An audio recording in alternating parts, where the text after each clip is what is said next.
Painting भारतीय चित्रकला की एक ऐसी शैली है जो भारत के साथ पड़ोसी देश नेपाल में भी काफी प्रचलित है। रांची के एक शख्स लोक चित्रण की इस शैली को आगे बढ़ाने में जुटे हैं। मोरहाबादी इलाके के रहने वाले शंभुनाथ चौधरी पर कला की देवी सरस्वती की विशेष कृपा है। मधुबनी पेंटिंग और कोहबर कला के क्षेत्र में शंभुनाथ चौधरी की पहली गुरु का स्थान उनकी मां है। लोक चित्रण की विरासत को शंभुनाथ चौधरी नई पीढ़ी को भी देने के लिए प्रयासरत रहते हैं।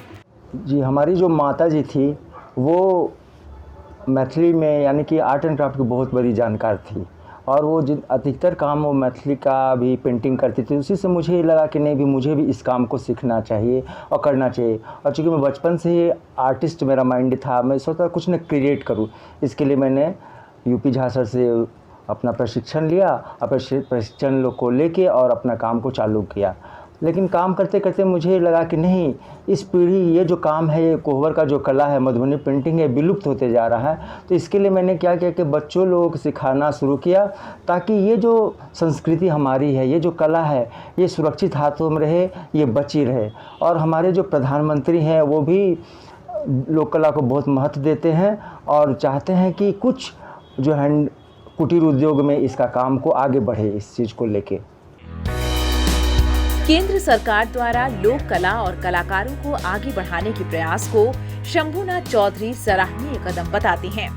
इनकी बनाई गई पेंटिंग रांची के हटिया स्थित रेलवे स्टेशन की शोभा बढ़ा रही हैं। इसके साथ ही विदेशों तक इनकी पेंटिंग ने अपनी पहचान बनाई है। प्रधानमंत्री जब से घोषणा किए हैं कि लोकल फॉर वोकल और वो जो लोक कृति को बढ़ावा देने की कोशिश किए हैं, तो हम लोग भी जाने हैं कि नहीं, इस चीज़ को हमें भी बढ़ाना चाहिए, हमें भी इसका कहीं न कहीं इसका सदुपयोग करना चाहिए। आप जब हटिया स्टेशन जाएंगे तो जो पहला 2 पेंटिंग वो मेरा ही बनाया हुआ है। मैंने रांची झारखंड में नहीं वरन विदेशों में भी, न्यू जर्सी में भी मेरे पेंटिंग का उपयोग किया गया है और बहुत बड़े घरों में इसका मेरा पेंटिंग को शोभा बढ़ा रहा है, ये मिथिला पेंटिंग। शंभुनाथ चौधरी की पत्नी रूपम चौधरी को इस बात की अधिक खुशी है कि उनके पति एक शिक्षक के साथ कला के क्षेत्र में भी अपनी पहचान बनाने में सफल हुए हैं। वहीं बेटी रश्मि अपने पिता की तरह पढ़ाई के साथ लोक चित्रण में भी काफी रुचि रखती हैं।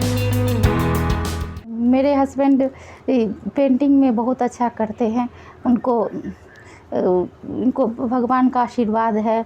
वो जहाँ भी जाते हैं, हटिया स्टेशन में जो पेंटिंग बना हुआ है इनके हाथ से बना हुआ है। मेरे पापा जो ये मधुबनी पेंटिंग करते हैं, ये मुझे बहुत अच्छा लगता है। और मैं अभी मैट्रिक का परीक्षा दे रही हूँ CBSE बोर्ड से, और ये मैं भी करती हूँ जब मुझे टाइम मिलता है। ये सिर्फ मतलब ऐसे ही टाइम पास के लिए नहीं है, बल्कि कंसंट्रेशन पावर भी बढ़ाता है, हमें अपने पढ़ाई में भी मेरी मदद करता है। और जैसे कि हमारा CBSE करिकुलम निकला है कि हमें मतलब पढ़ाई के साथ साथ आर्ट वर्क भी करना है, तो उसमें भी ये मुझे बहुत हद तक मदद करता है। और इससे मेरा माइंड भी फोकस्ड रहता है, शार्प रहता है, और ये मुझे अच्छा भी लगता है। देश के अलग अलग हिस्सों में कई ऐसी परंपराएं और लोक कला हैं जिनकी एक विशिष्ट पहचान है। मधुबनी चित्रण और कोहबर कला भी इनमें से एक है, जिसे संरक्षण और संवर्धन की जरूरत है। न्यूज़ विंग के लिए रांची से रफी समी की रिपोर्ट।